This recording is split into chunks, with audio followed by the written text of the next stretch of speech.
km. Direction la région de Toulouse maintenant, puisqu'Anthony Kaczmarek nous confirmera encore cette chaleur demain, des températures bien au-delà des normales saisonnières. Alors à Toulouse, on a peur du manque d'eau. Ainsi, 17 millions de mètres cubes ont été déversés en un mois. C'est ce qu'il a fallu à la Garonne pour ne pas être à sec. Au total, 44 millions de mètres cubes ont été consommés cette année. C'est plus de la moitié indispensable pour assurer un débit suffisant au fleuve. Mais voilà, le manque d'eau est criant. Alexis Bourdon, vous êtes le correspondant d'Europe 1 à Toulouse et après un hiver compliqué, la Garonne fait de nouveau face à la sécheresse. Oui, le niveau de la Garonne est au plus bas. Par endroits, on peut même apercevoir le fond.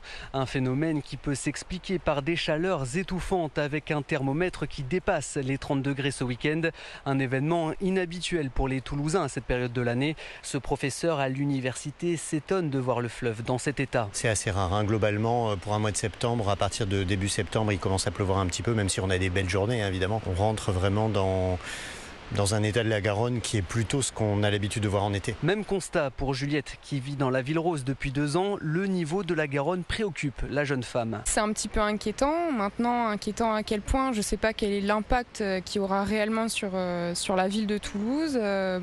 Sur l'écosystème aussi, forcément, ça peut jouer. À voir sur les années à venir, bien sûr, c'est un petit peu inquiétant. Et la situation ne devrait pas s'arranger tout de suite. On attend encore entre 26 et 30 degrés la semaine prochaine ici à Toulouse. Merci Alexis Bourdon, correspondant d'Europe 1 à Toulouse.